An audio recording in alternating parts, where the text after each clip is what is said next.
여러분 반갑습니다. 돌아오는 목요일은 3월 1일 그냥 단순히 공휴일이 아니고 우리 민족 혹은 우리 국가에는 아주 의미가 있는 3.1절 기념일이 되죠.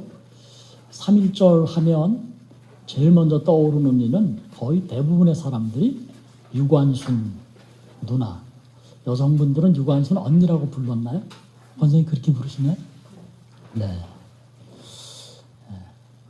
나이로 보면 저에겐 누나는 아니죠. 할머니가 되실 터인데 그래도 우리는 언제나 그분을 누나라고 부르며 이 땅의 독립을 위해서 갸냘픈 소녀가 태극기를 흔들다가 일제의 만행 앞에 목숨을 잃었던 걸 우리 기억합니다. 뭐 그분뿐만 아니죠. 독립선언에 참여했던 33인 그 외에도 이 땅의 독립을 위해서 만주벌판에서까지 몸을 부서뜨려가며 헌신했던 수많은 이들을 우리는 기억합니다. 국가는 민족이 있어야 하고 영토가 있어야 해요. 그런데 민족과 영토, 어쩌면 그보다 더 가치 있는 무형의 권리가 필요한데 그걸 주권이라고 얘기하죠.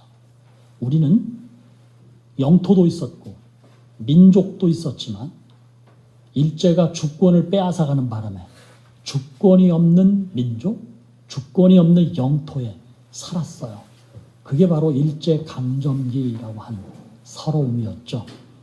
전쟁에 강제로 동원돼서 수많은 젊은이들이 죽어야 했고 수많은 소녀들, 여인네들이 정신대로 끌려가서 오늘날까지도 우리 모두의 가슴을 시리게 만들고 있습니다. 그런데 이런 우리나라의 역사와 아주 흡사한 또 한 민족이 있는데 그것은 바로 유대민족이에요. 유대인은 어쩌면 우리보다도 좀 더 지난한 역사적 고난을 겪었던 민족이기도 합니다. 그들은 영토 때문에 엄청 고생을 했어요. 아브라함 그의 후손이라는 명분으로 지금의 그 팔레스틴, 이스라엘이라는 그 작은 영토를 얻기까지 참 수없이 많은 고난을 겪어야 했던 사람들입니다.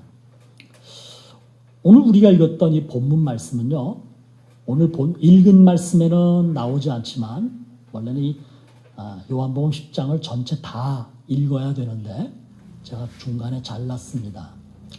선한 목자와 양들의 이야기인데 이 이야기를 예수님이 언제 들려주셨는가? 여러분 10장 22절 말씀 한번 찾아보시기 바랍니다. 본문 지나서 22절 말씀이에요. 다 같이 한번 찾으신 분들만 같이 한번 읽어봅니다. 시작.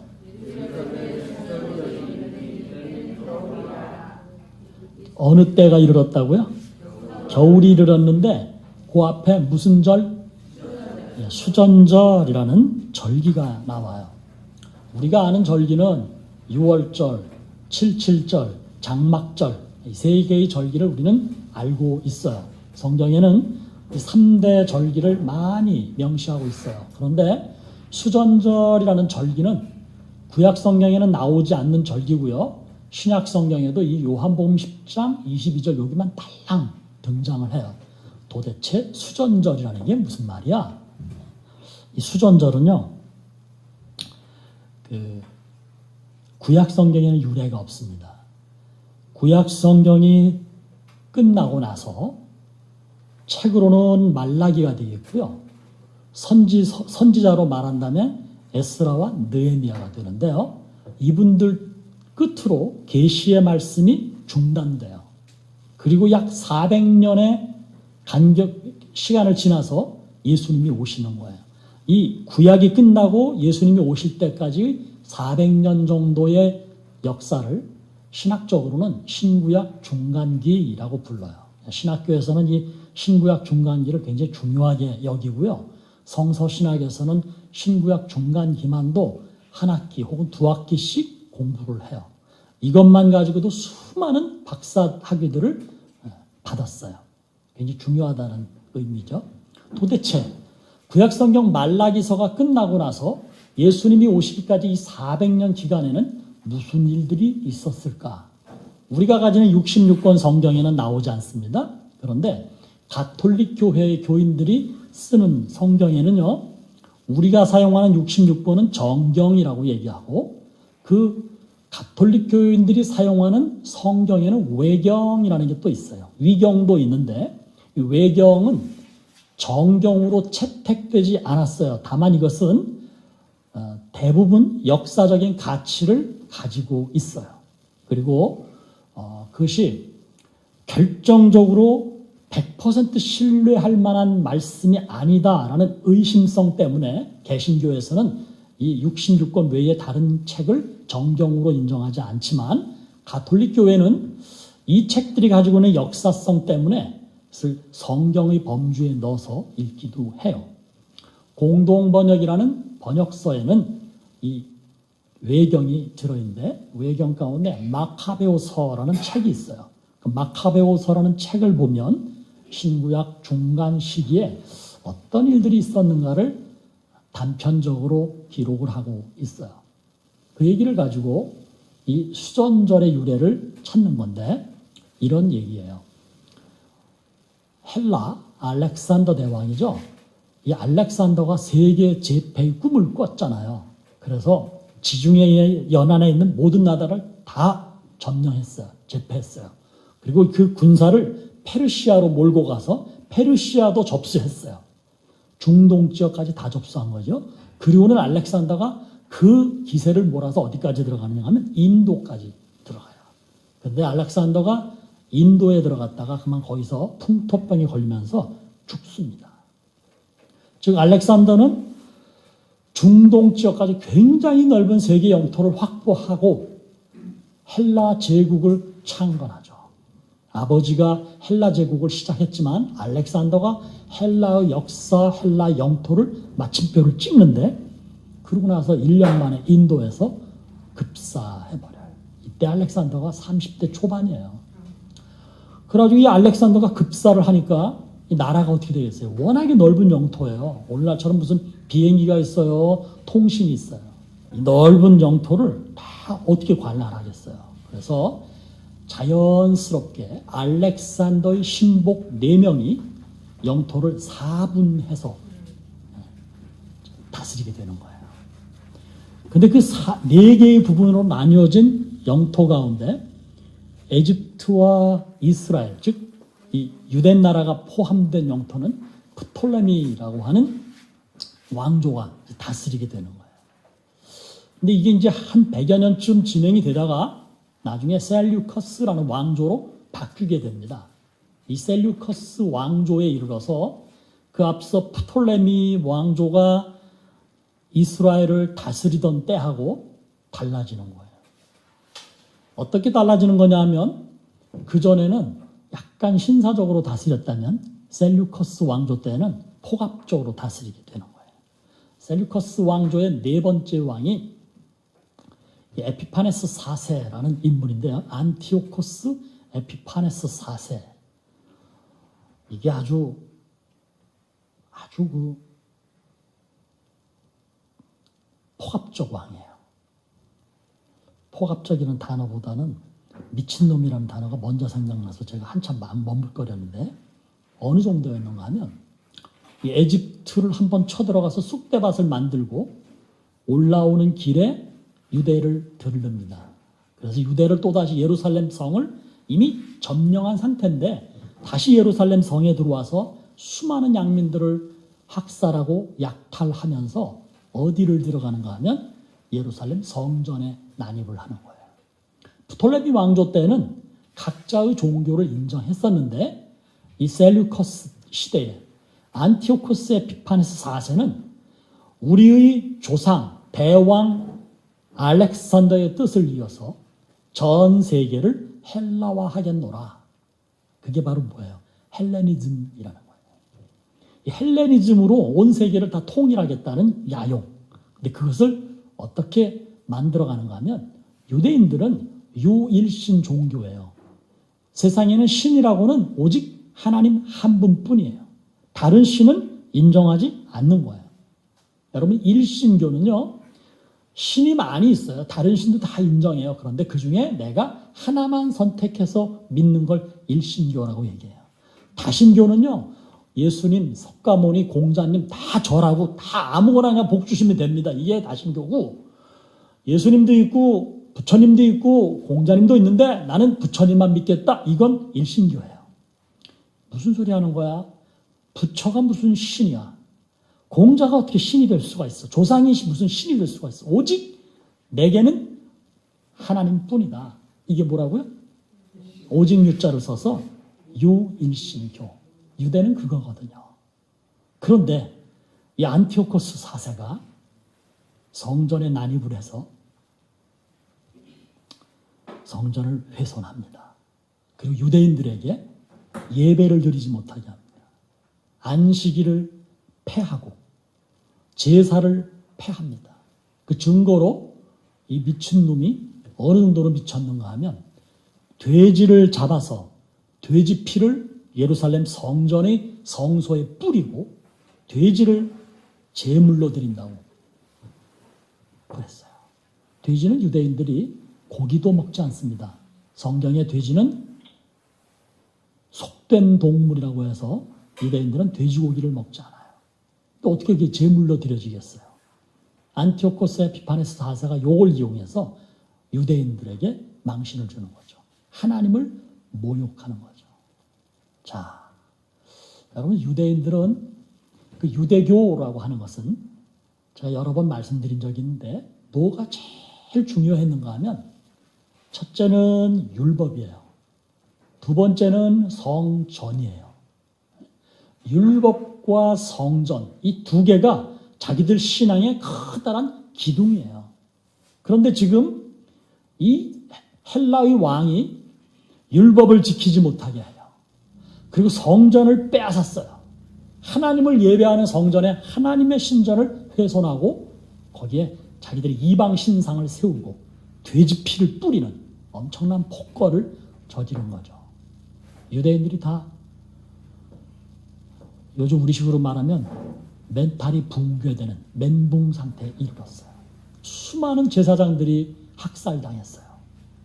이때 대제사장 마따디아의 가족들이 산으로 피신합니다.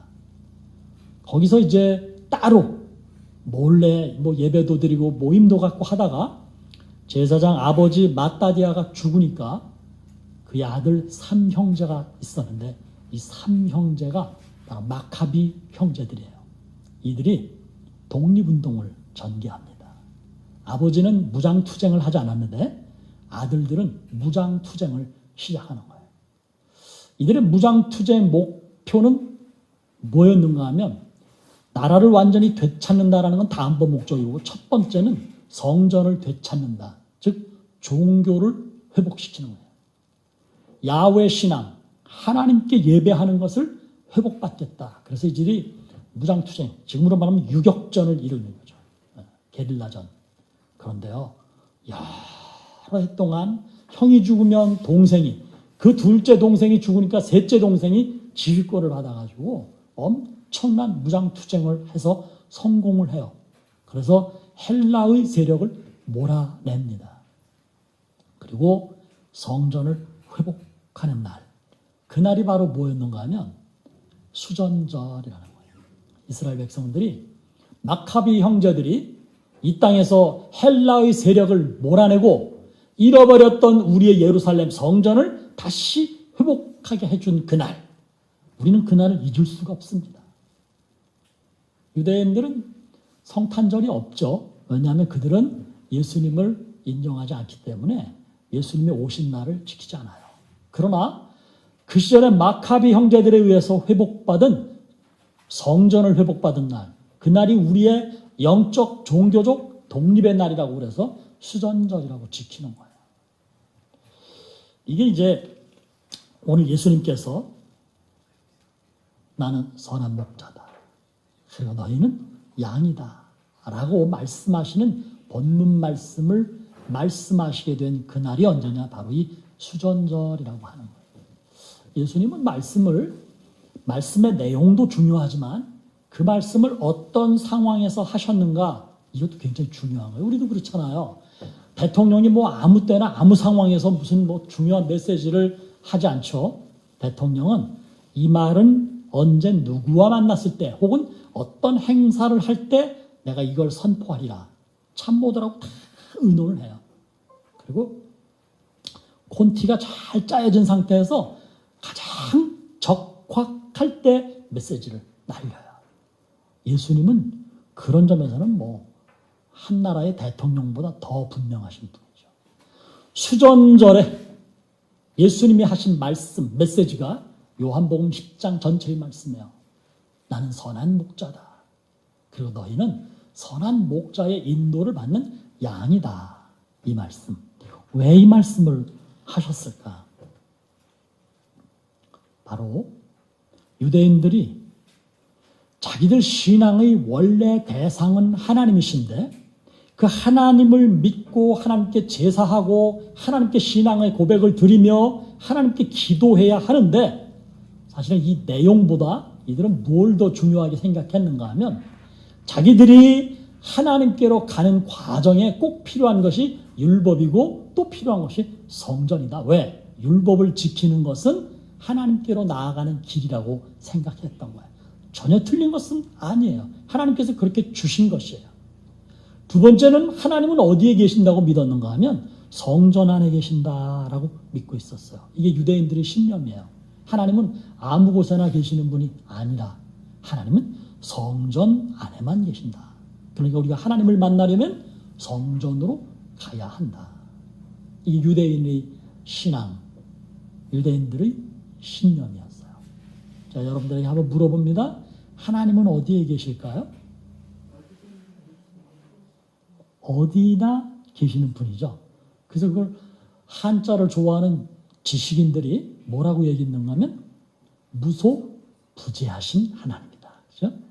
소자는 장소를 얘기하는 거죠. 어느 곳에나 계시지 않는 곳이 없다. 무소부재하신 하나님. 이게 오늘 우리의 신앙 고백이에요. 그런데 유대인들은 아니에요. 성전을 세워놓고 하나님은 여기에만 계신다.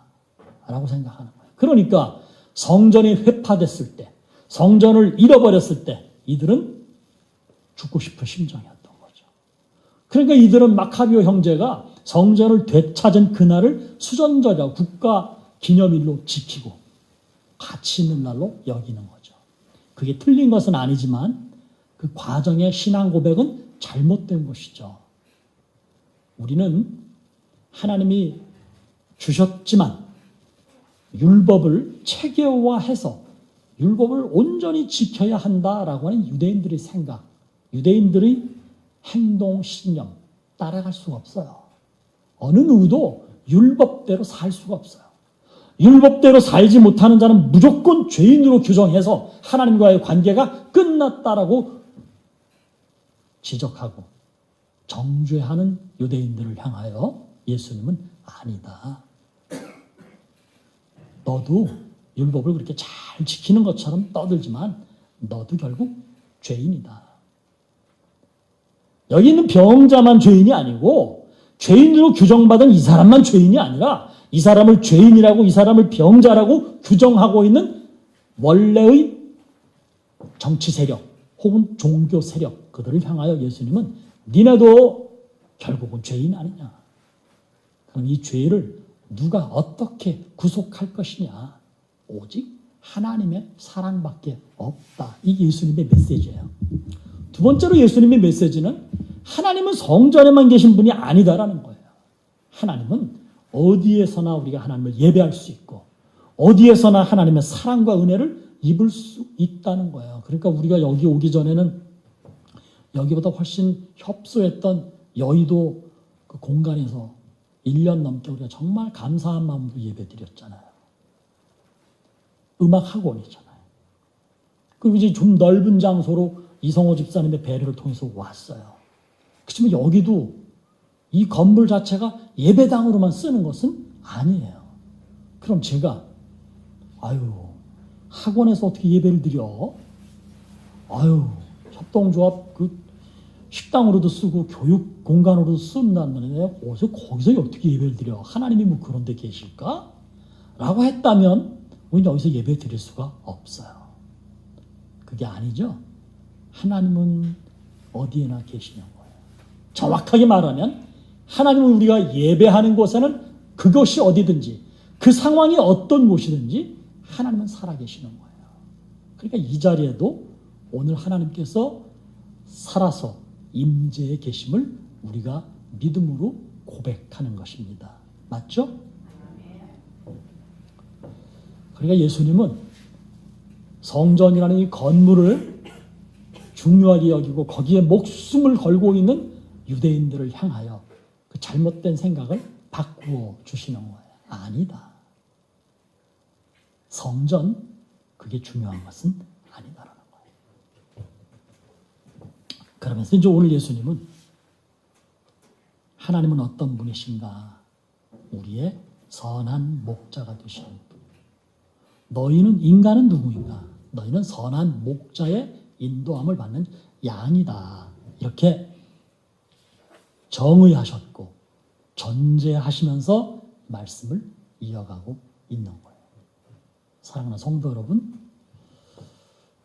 우리들 가운데는 큰 예배당, 아주 폼나는 예배당, 돈 많이 들어간 예배당에서 예배를 드려본 경험도 있어요. 저도 뭐 그런 교회에서 목회를 했던 경험도 있어요. 그게 자랑일 수 없다라는 것. 그러다가 이렇게 뭐 좀 시원치 않은 장소에서 예배를 드린다는 것, 이게 절대로 부끄러움일 수 없다는 것.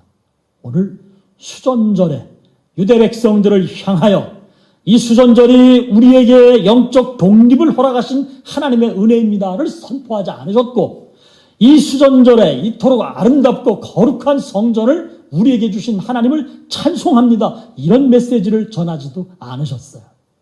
많은 이들이 기대했던 메시지와는 전혀 관계없는 하나님은 우리의 선한 목자가 되신다라는 말씀으로 그분의 메시지가 시작되고 있는 거예요. 여러분, 신앙은 때로는 형식도 중요해요. 우리 예배를 드리는 것도 형식이거든요. 예배하면 집에서 혼자 예배 드릴 수도 있겠죠. 찬송 부르고 기도하고 말씀 보고 묵상하면 예배가 되겠죠. 그러나 일주일에 최소한 한 번, 주일날만큼은 이곳에 나와서 우리가 순서에 의한 예배를 드리는 것은 사실은 형식이 의미와 가치가 있음을 배우는 거예요. 연습하는 거예요. 제가 자녀들이 우리 함께 예배를 드리고 있어요. 그래서 갓난아기가 아니면 학교를 다니고 글씨를 알고 말을 잘할 수 있으면 반드시 주일 기도를 여기서 시켜요. 그리고 올해 들어와서부터는 제가 성경 봉독도 시켜요. 건이야, 오늘 성경 봉독 해보니까 처음에 생각했던 것보다는 좀 어렵지? 우리 건이 보고요, 제가 건이가 제일 만만해서 얘기하는 거야. 망신주의라는 너희들은 전혀 아니야. 건이가 왔을 때 본문 읽어봤냐? 그랬더니 읽어봐야죠 그러더라고요. 그러면서 안 읽고 딴 걸 해요. 그래서 한번 읽어봐 그랬더니 읽어보더라고요. 한 번 읽어봤지. 한 3번은 읽어봐야 되겠지? 다음에는, 그지? 뭐 건이가 뭐 글씨를 모릅니까? 말을 못합니까? 얼마나 똑똑한데 막상 여기 나와서 성경을 읽으려니까 쉽진 않았잖아. 그지? 다 이게 연습이 필요한 거예요. 하나님이 뭐 연습을 그렇게 좋아하실까? 하나님은 연습을 그렇게 중요하게 생각하지 않으세요. 건이가 나와서 뭐 글씨를 한두 개 틀렸거나 혹은 뭐 좀 이렇게 부분적으로 좀 서툴렀던 부분이 있어도 하나님은 그것 때문에 뭘 어떻게 하시는 분이 아니에요. 그러나 우리가 예배하는 마음이라는 것은 그게 아니죠. 준비하는 거죠. 옛날에 제 모친은요, 예배당 가는 날은 토요일 날 제 아버지 양복을 잘 다립니다. 그리고 당신이 입을 한복을 또 잘 준비합니다. 한복 입고 그리고 예배당 가세요.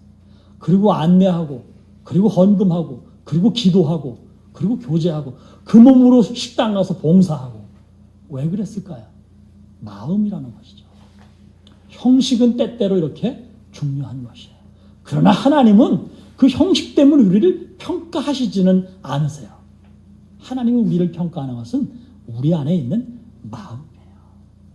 예수님은 오늘 제자들과 성전에 모여든 사람들에게 이걸 알려주시기 위해서 그분이 전하신 메시지가 수전절에 대한 메시지가 아니고, 수전절임에도 불구하고 유대인들이 그토록 소중하게 여기는 성전의 가치에 대해서 말씀하지 않으셨고, 율법을 지키기 위해서 생명을 버렸던 조상들의 이야기를 하지 않으시고, 그런 걸 다 거두어내신 후에 나는 선한 목자이고 너희는 양인데, 선한 목자는 양들을 위하여 목숨을 버린다라는 이 말씀을 가지고 말씀을 시작하셨습니다.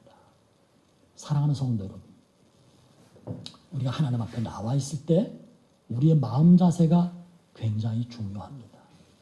다시 말씀드립니다마는 하나님은 우리가 무슨 옷을 입었는지, 뭐 헌금을 얼마 하는지, 뭘 어떤 그 자세로 앉아 있는지, 이거에 대해서는 뭐 그렇게 크게 신경 쓰지 않으실 거예요.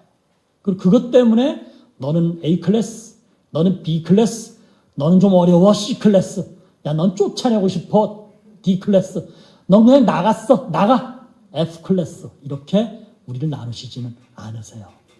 그러나 하나님은 그러하실지라도 하나님 앞에 서는 우리들, 하나님께로 나아가는 우리들의 몸과 마음의 자세는 하나님이 안 그러신다고 해서 마음대로 하면 안 되겠죠. 몸가짐이 중요하고요. 그보다 마음가짐은 더 중요합니다. 이 마음가짐에 따라서 몸가짐도 달라지는 것이고, 마음가짐에 따라서 온매무새도 달라지는 것이며, 마음가짐에 따라서 하나님께 헌신하는 삶의 태도가 달라지는 법이에요.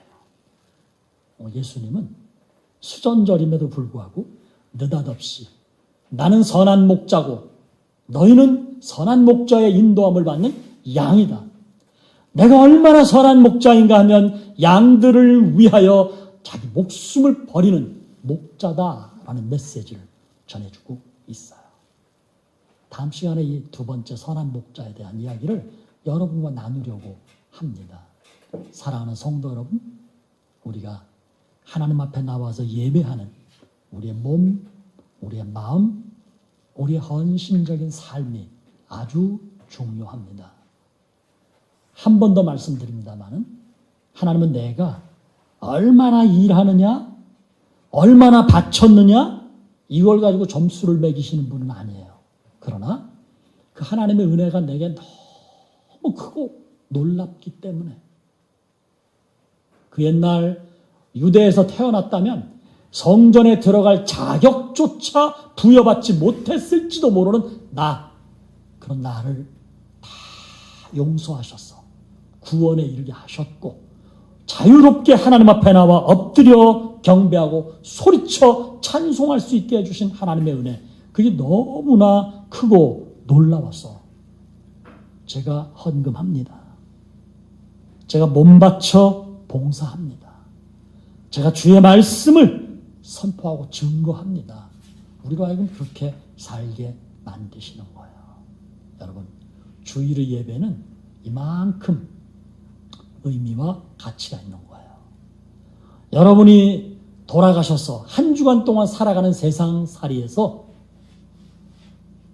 하나님을 생각하고 기도한, 하나님의 말씀을 한 절이라도 읽고 묵상하는 것, 아침에 일어나서 찬송을 한마디 드리는 것, 그 작은 고백 하나하나가 여러분과 절 구원하신 우리 주 예수 그리스도의 은혜를 기억하는 것이며, 우리를 그토록 커다란 사랑의 자리로 인도해 주신 하나님의 놀라운 은혜와 사랑을 찬송하는 거예요.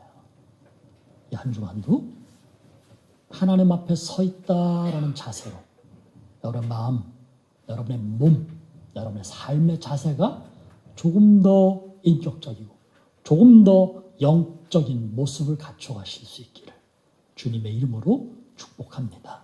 기도하시다. 하나님 감사합니다. 나는 선한 목자라고 스스로 말씀하시며 이리 쓰러지고 저리 자빠지고 여기가 아프고 저기가 부러진 힘없는 양 같은 저희들을 그 크신 사랑으로 품으시고 붙들어 주시는 주님 은혜를 오늘 다시 생각하게 하시니 감사합니다. 무엇을 가졌는지, 어떤 배경이 있는지, 얼마나 잘났는지를 따지지 않으시고 그냥 하나님 앞에 나와 엎드리는 이들, 하나님의 품을 찾아 그 품에 안기는 이들을 전부 다 사랑하시는 주님 앞에 주님, 제가 이렇게 섬기겠습니다. 이렇게 남아 헌신하겠습니다. 마음의 결단을 하는 이 자리의 모든 성도들에게 은혜와 능력, 힘과 믿음을 허락해 주시옵소서. 예수님의 이름으로 기도드립니다. 아멘.